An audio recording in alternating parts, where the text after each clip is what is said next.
തിരുവചന പ്രദീപത്തിലേക്ക് ഏവർക്കും സ്വാഗതം. ദൈവത്തെ ആരാധിക്കുവാൻ ഒരു കർത്ത ദിവസം കൂടെ നമുക്ക് ലഭ്യമായല്ലോ. ഇന്നത്തെ ചിന്തയ്ക്ക് ആധാരമായ വചനം രാജാക്കന്മാരുടെ 2-ാം പുസ്തകം 4-ാം അധ്യായം 40-ാം വാക്യമാണ്. അവർ പായസം കുടിക്കുമ്പോൾ നിലവിളിച്ചു, ദൈവപുരുഷനായുള്ളവയെ കലത്തിൽ മരണം എന്ന് പറഞ്ഞു. എലീശ പ്രവാചകന്റെ കാലത്ത് നടന്ന ഒരു സംഭവമാണ് രാജാക്കന്മാർ 2-ാം പുസ്തകം 4-ാം അധ്യായം 38 മുതൽ 41 വരെയുള്ള വാക്യങ്ങളിൽ വിവരിക്കുന്നത്. സന്തോഷ സന്ദർഭങ്ങൾ സങ്കടത്തിലേക്ക് വഴിമാറിയിട്ടുള്ള നിരവധി സംഭവങ്ങൾ നമുക്ക് ഓർമ്മയിൽ വരുന്നുണ്ടാകും. അപൂർവം ചില സംഭവങ്ങളിൽ മാത്രമേ വീണ്ടും സന്തോഷിക്കത്തക്ക നിലയിൽ കാര്യങ്ങൾ ശുഭപര്യവസായിയായി തീർന്നിട്ടുള്ളൂ. കാനാവിലെ കല്യാണ വിരുന്നിൽ വീഞ്ഞ് തീർന്നു പോയെങ്കിലും കർത്താവ് അവിടെ ഉണ്ടായിരുന്നത് കൊണ്ട് വെള്ളം വീഞ്ഞാക്കി ആ കുറവ് പരിഹരിച്ചു. ഇവിടെ എലീശ ഉണ്ടായിരുന്നത് കൊണ്ട് അനേകർ മരിച്ചു വീഴേണ്ട അവസ്ഥയിൽ നിന്നും അത്ഭുതകരമായി മരണം വഴിമാറി. പ്രവാചക ശിഷ്യന്മാർക്ക് പായസം ഉണ്ടാക്കുവാൻ എലീശ തന്റെ ഭൃത്യനോട് ആവശ്യപ്പെട്ടതനുസരിച്ച് അത് ചെയ്തുവെങ്കിലും മറ്റൊരുവൻ മനഃപൂർവമായോ അല്ലാതെയോ അതിൽ വിഷക്കായികൾ അരിഞ്ഞു ചേർത്തു. പായസം ഉണ്ടാക്കുന്നവർ അതറിയുന്നില്ല. രുചികരമായ പായസം എന്ന നിലയിൽ അവർ അത് കുടിച്ചുകൊണ്ടിരിക്കുമ്പോൾ തന്നെ അപ്രതീക്ഷിതമായ ഒരു നിലവിളി ഉയർന്നു. കലത്തിൽ മരണം എന്ന് എലീശയോട് നിലവിളിച്ചു. ഉടനെ എലീശ മാവ് കൊണ്ടുവരുവീനെന്ന് പറഞ്ഞു. ഉടനെ തന്നെ മാവ് കൊണ്ടുവരികയും അത് കലത്തിൽ ഇടുകയും ചെയ്തു. പിന്നെ അതിൽ ദൂഷ്യമായതൊന്നും ഉണ്ടായിരുന്നില്ല എന്ന് നാം വായിക്കുന്നു. എല്ലാവരും പായസം കുടിച്ച് തൃപ്തരായി. ദുഃഖകരമായ സാഹചര്യത്തിന് മാറ്റം വന്നു.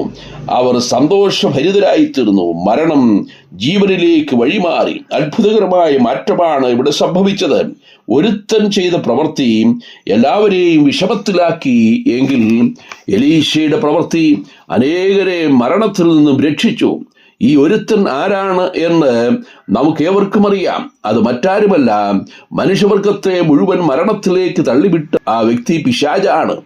നിഷ്പാപാവസ്ഥയിൽ സൃഷ്ടിക്കപ്പെട്ട മനുഷ്യൻ ദൈവത്തോടുള്ള സഹിത്വത്തിൽ സന്തോഷത്തോടെ വസിക്കേണ്ട മനുഷ്യനെ മനഃപൂർവ്വം പാപത്തിലേക്കും മരണത്തിലേക്കും തള്ളിവിട്ടു. പിശാച് അതിൽ സന്തോഷിക്കുകയാണ്. മനുഷ്യന്റെ നാശം മാത്രം ഇച്ഛിക്കുന്ന പിശാച് പായസക്കലത്തിൽ വിഷം ചേർക്കുന്നവനാണ്. നമ്മെ നിത്യമരണത്തിന് വിധേയനാക്കിയ പിശാചിന്റെ പ്രവൃത്തിയെ നിഷ്കരുണം പരാജയപ്പെടുത്തിയ വ്യക്തി യേശുക്രിസ്തുവാണ്. മരണത്തെ മരണം കൊണ്ട് മാറ്റിയ മഹാനാണ് നമ്മുടെ കർത്താവ്. എലീശ പായസത്തിലെ വിഷം മാറ്റുവാൻ ചേർത്ത മാവിന് എന്തെങ്കിലും അത്ഭുത ശക്തി ഉണ്ടായിരുന്നോ എന്നറിയില്ല.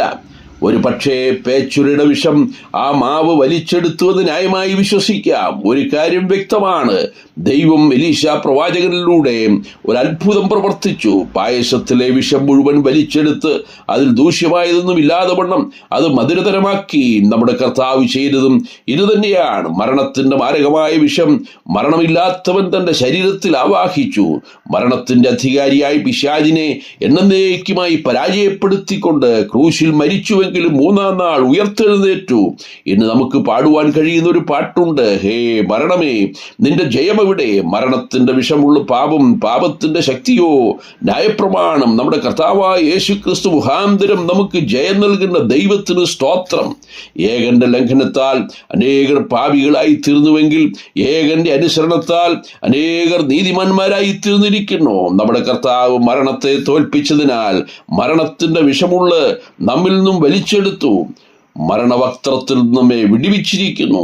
ഈ നല്ല കർത്താവിന് നമ്മെ നിത്യമായ മരണത്തിൽ വിടുവിച്ച് നിത്യ സന്തോഷത്തിലേക്കും നിത്യജീവനിലേക്കും പ്രവേശിപ്പിച്ച ഈ കർത്താവിന് നാം എത്രമാത്രം മഹത്വമർപ്പിക്കണം. ഇതാ മരണം ഒടുക്കത്തെ ശത്രുവായി നമ്മിൽ നിന്നും നീങ്ങിപ്പോയിരിക്കുന്നു. സങ്കീർത്തനത്തിൽ നാം വായിക്കുന്നത് പോലെ, നീ എന്റെ രട്ട് അഴിച്ചു, എന്റെ വിലാപത്തെ നൃത്തമാക്കി തീർത്തിരിക്കുന്നു. നാം മൗനമായിരിക്കാതെ ദൈവത്തിന് സ്തുതി പാടേണ്ടതിന് തന്നെ.